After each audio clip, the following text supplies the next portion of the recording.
نئی شادی ہوئی ان کی، وہ کہیں کسی بارڈر پہ گئے، جیسے پلوامہ اٹیک ہوا، سب کے سب وہاں شہید ہو گئے۔ اب ان کی جو نئی نویلی دلہن ہے، ان کی جو بیٹیاں ہیں، ان کی جو بیویاں ہیں، وہ تو ودوا ہو گئی۔ ودوا ہونے کے بعد میں اب ہندو پرمپرا کے تحت وہ پوری زندگی یوں ہی بتا دے، وہ دوسری شادی نہیں کر سکتی۔ لیکن اسلام نے اب مثال آج کے زمانے میں، آج کی تاریخ میں کیا یہ پاسبل ہے کہ بنا ہم سفر کے، بنا شوہر کے کوئی جوان عورت اپنی زندگی گزار لے؟ پاسبل نہیں ہے۔ ان کو فزیکل سکون بھی چاہیے، ان کو ان کے نان نفع، ان کو زندگی گزارنے کے ضروری سامان بھی چاہیے۔ کون دے سکتا ہے؟ ایک شوہر دے سکتا۔ اب اپنی خواہش پوری کرنے کے لیے وہ ودوا عورت ناجائز سمبند بنائے گی، تو اسلام کہتا ہے کہ نہیں، ناجائز سمبند بنانے کی ضرورت نہیں۔ اس گاؤں کے اندر جو شادی شدہ طبقہ ہے، پہلی بات تو کنوارے تو کریں گے نہیں۔ آپ کہیں گے کہ کنواروں کو کرو، ان ودوا سے شادی کرے، کنوارے خودکشی کر لیں گے لیکن ودوا عورت سے شادی نہیں کریں گے۔ لیکن یہ بھی پیغام اگر کسی نے دیا ہے تو محمد رسول اللہ صلی اللہ علیہ وسلم نے دیا کہ آپ علیہ السلام کنوارے ہونے کے باوجود بھی آپ علیہ السلام نے اما خدیجہ الکبریٰ رضی اللہ تعالیٰ عنہا سے نکاح کیا۔ اب قرآن کہتا ہے، شریعت کہتی ہے کہ گاؤں کے جتنے بھی جو استطاعت رکھنے والے لوگ ہیں، شادی شدہ ہیں، ان کو چاہیے کہ ایک ایک ودوا عورت سے نکاح کر لے، 2 سے کر لے، 3 سے کر لے، تاکہ وہ عورت ان کو بھی ایک سایہ مل جائے اور وہ ناجائز سمبند بنانے سے رک جائے، زنا کے بازار کو گرم کرنے سے رک جائے۔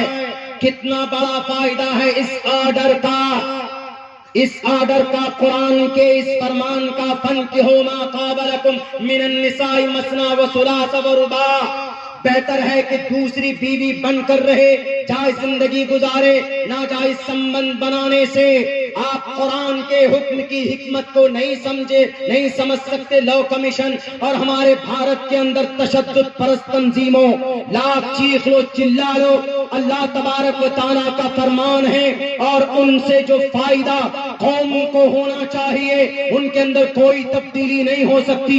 لا تبدیل لکلمات اللہ۔ اور یونیفارم سول کوڈ کے ذریعے کیا ہوگا؟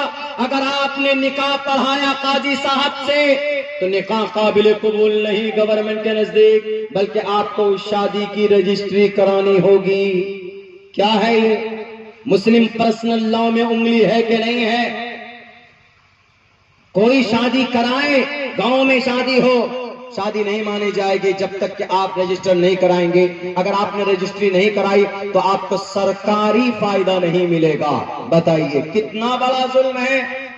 اور جناب شادی کو سخت بنا رہے، لیو ان ریلیشن میں رہنے والوں کو اپنا پروف دینا ہوگا۔ مطلب ناجائز سمبند میں رہنے والے لڑکا اور لڑکی رہتے ہیں نا، باہر جاب کرتے ہیں، کچھ کام کرتے ہیں، لڑکا اور لڑکی پڑھتے ہیں، آپس میں ایک فلیٹ میں رہتے ہیں۔ لیو ان ریلیشن کا مطلب ناجائز سمبند، میں تمہارا بوائے فرینڈ، تو ہماری گرل فرینڈ، یہ والا رشتہ، اس رشتے کو جائز لا رہے ہیں۔ کیا کر رہے ہیں؟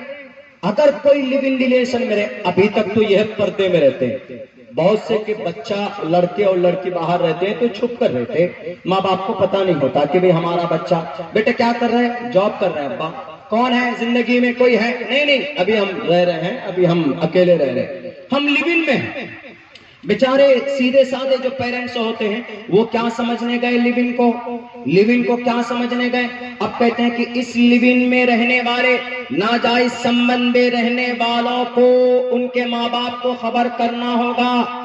یعنی بیٹا ہے، گرل فرینڈ ہے، بوائے فرینڈ ہے، تو بوائے فرینڈ کو اپنے ماں کو باپ کو کہنا ہوگا کہ اماں ابا آئی have a girl friend, I have a girl friend.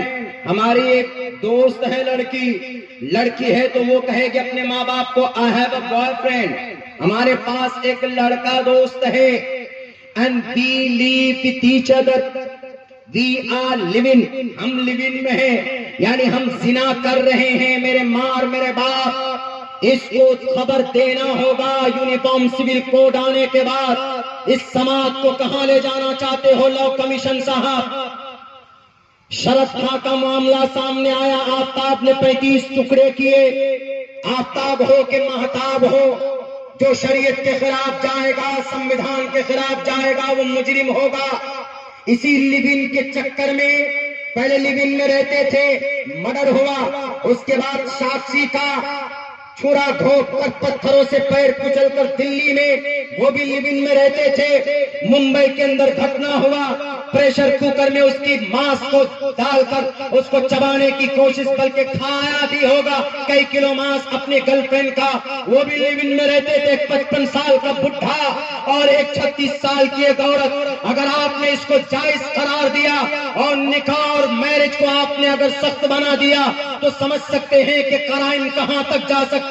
اسی لیے اسلام کہتا ہے کہ کوئی بھی رشتہ جوڑنے سے پہلے جائز سمبند میں آؤ۔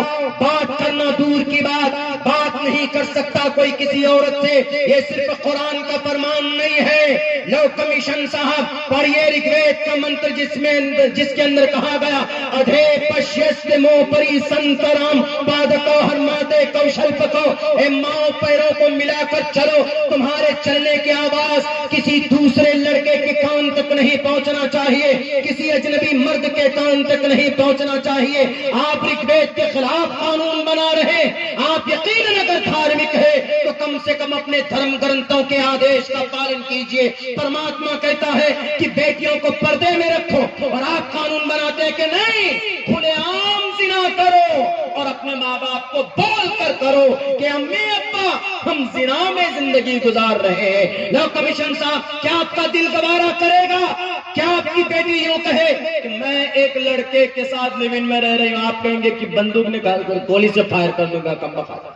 آپ تیار نہیں ہے تو آپ بھارت کے ناگرک کے لیے کیوں یہ قانون لائے ہیں کہ لیو ان ریلیشن کی تصدیق کرنی ہوگی، یونیفارم سول کوڈ آنے کے بعد یہ سب ہوگا؟ میرے خائیو، بہت ساری باتیں ہیں جو کہ غلط فہمی پر مبنی، مسلمان اس لیے زیادہ اس پر ریئیکٹ کر رہے ہیں کیونکہ ہم مسلمانوں کی پرسنل لا، شادی جو 21 سال کی عمر میں فکس کی ہے، اسلام کے اندر شادی کے لیے کوئی ٹائم متعین نہیں ہے۔ بالغ ہو جائے لڑکا لڑکی، لڑکی 12 سال میں، لڑکا 14 سال میں بالغ ہوتا ہے۔ بالغ ہونے کے بعد اگر کسی کو اپنے اوپر کانفیڈنٹ ہے، اگر کسی کو اپنے اوپر پورا بھروسہ ہے، اعتماد ہے، وشواس ہے کہ بھئی وہ گناہ میں نہیں وہ ہو سکتا، یعنی وہ 30 سال میں شادی کرے کہ 20 سال میں کرے کہ 40 سال میں کرے کہ 50 سال میں کرے، ہاں ایک ہی موقع پر ایک دو موقع ایسے آتے ہیں جس پر شادی کرنا ضروری ہے۔ وہ کب؟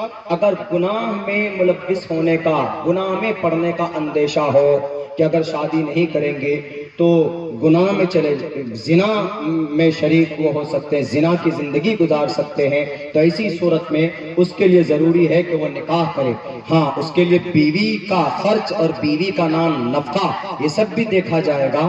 اسلام کے لیے 21 سال نہیں، اسلام کے لیے کوئی قید نہیں ہے، وہ ایک پروسیس ہے۔ واجب کب ہے، سنت کب ہے، فرض کب ہے، آپ 21 سال کا 25 سال کے بعد کا قانون لگائیے، ہم کو اس سے کوئی آپتی نہیں۔ آپ کوئی بھی قانون بنائیے، ہم کو اس سے کوئی آپتی نہیں، لیکن خدارا جو چیزیں ہماری شریعت میں اللہ کے طرف سے ہے، جب بھارت کے سنویدھان کا آرٹیکل نمبر 14، 15، 25، 26، 27، 28 ہم کو پوری آزادی دیتا ہے اپنے مذہب پر خوشی خوشی زندگی گزارو، تو یہ بیچ میں ووٹ لینے کے لیے کیوں لو کمیشن کے ذریعے سے نوٹیفیکیشن جاری کروایا؟ آپ نے دستخط مہم کے ذریعے سے رائے مانگی تھی تو 10 لاکھ دستخط پیش کیے تھے، آپ نے اس کا ناجائز استعمال کیا کہ 20 کروڑ مسلمان 10 ہی لاکھ دستخط۔ اس کا مطلب یہ کہ 10 لاکھ مسلمان چاہتے ہیں کہ طلاق کے اوپر کوئی پابندی نہ لگے، باقی سارے مسلمان چاہتے ہیں کہ پابندی لگے۔ اب پھر آپ وہی چال چل رہے ہو کہ مسلمان 10 سے 15 مسلمان رائے دیں گے، 10 سے 15 لاکھ مسلمان، باقی تو جناب ہم خود اس کا دوسرا معنی اور میننگ نکال کر اس قانون کو لے آئیں گے۔ ہم سنویدھان کے ماننے والے، ہم قانون کے مطابق زندگی گزارنے والے، فالو کرتے، لیکن اس کے ساتھ ساتھ ہماری جان سے پیاری کوئی چیز ہے تو ہماری شریعت ہے، ہمارا رب کا فرمان، اپنی شریعت کے مطابق زندگی گزاریں گے تو کسی کو نقصان پہنچانے کی پرمیشن ہماری شریعت میں نہیں ہے۔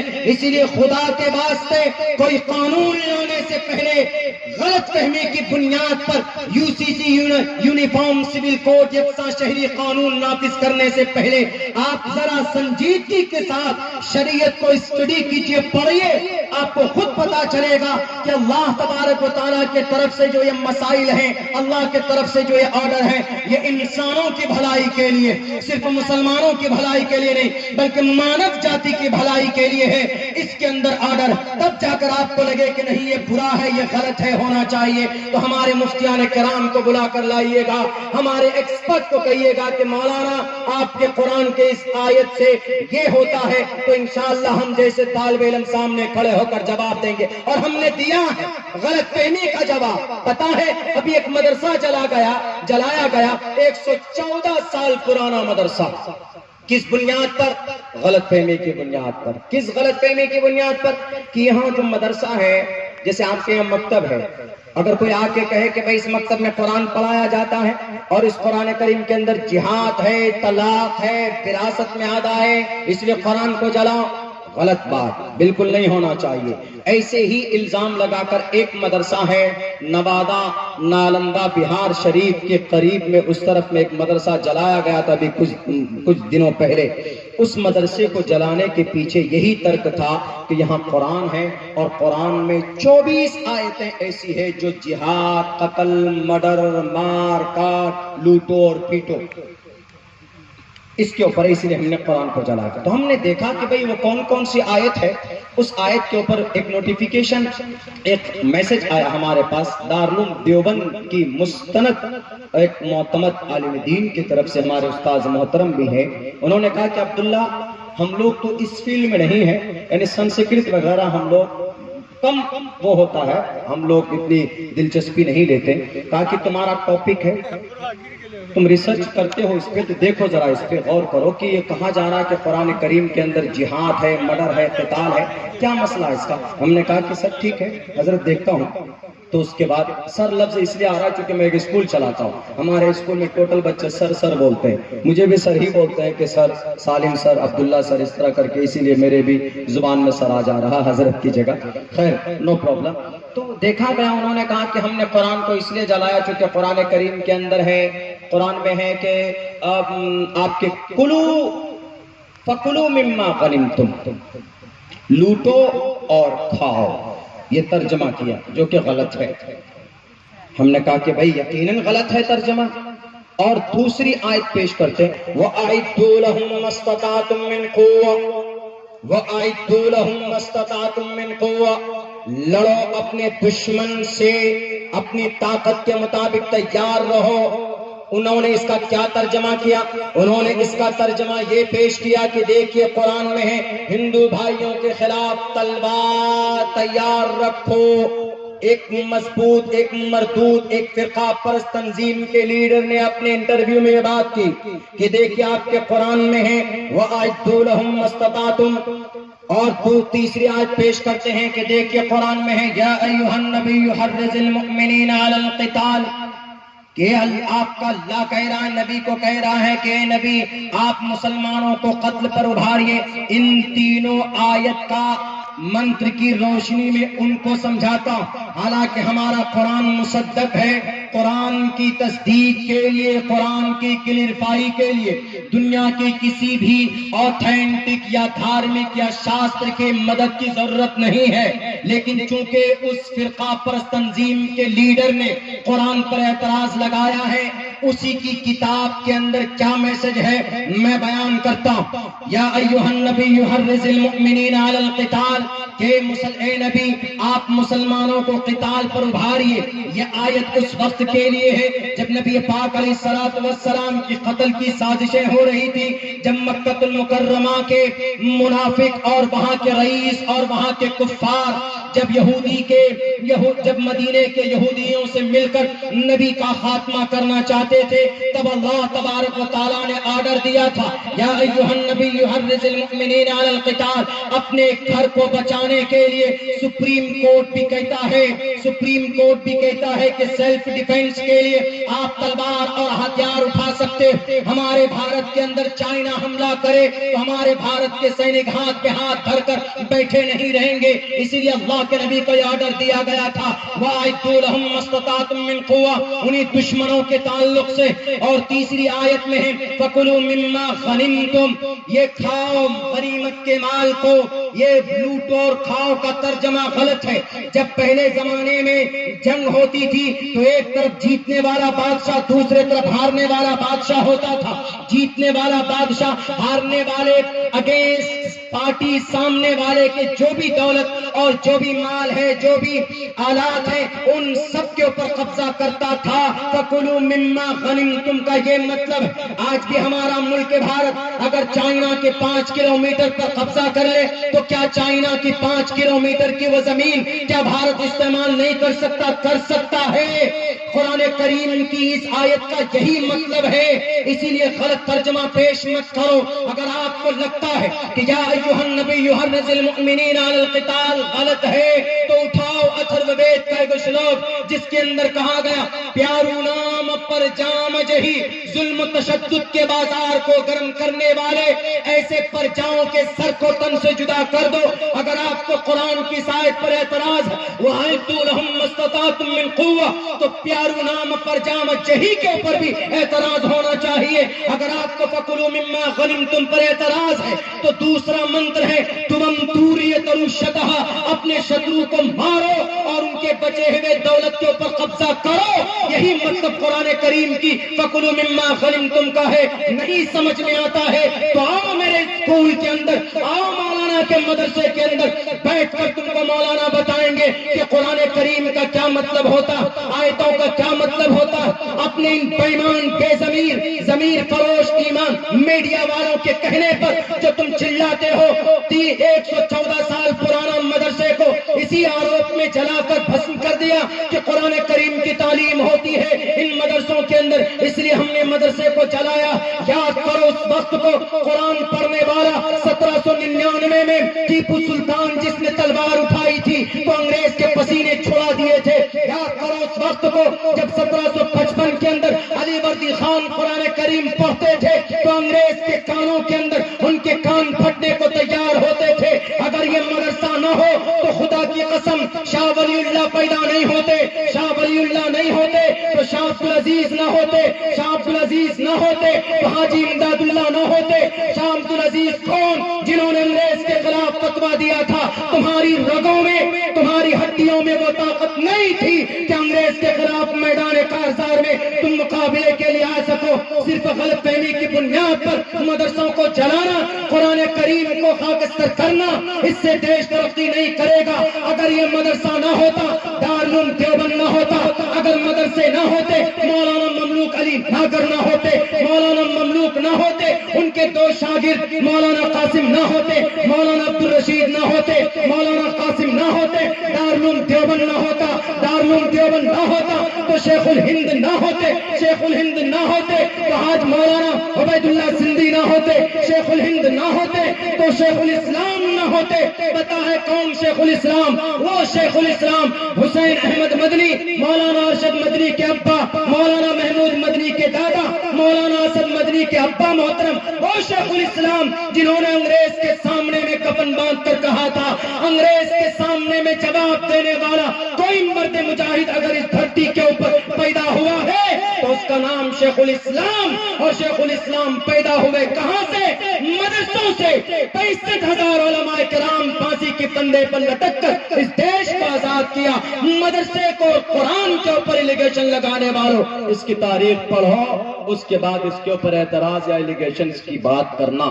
میرے بھائیوں, غلط فہمی کی بنیاد پر آج اس طرح کے قوانین آ رہے ہیں, ورنہ قرآن اور شریعت کسی کے لیے نقصان دہ نہیں ہے, بلکہ اگر اس کو جڑ سے بنیادی طور پر دیکھا جائے تو سماج کی, سوسائٹی کے فائدے کے لیے ہے. یونیفارم سول کوڈ کی مخالفت ہم اس لیے کرتے ہیں 600 سے زیادہ مذہبی قوانین ہیں ان میں سے کسی کو نہیں چھیڑا گیا، صرف مسلم پرسنل لا کو چھیڑا گیا ہے، اسی لیے ہم لوگ اس کی کلیئریفائی کرتے ہیں۔ اللہ سے دعا کرتا ہوں کہ اللہ تبارک و تعالیٰ کہنے سننے سے زیادہ ہم تمام مسلمانوں کو اپنی شریعت پر عمل کی توفیق دے۔ وآخر دعوانا الحمدللہ رب العالمین۔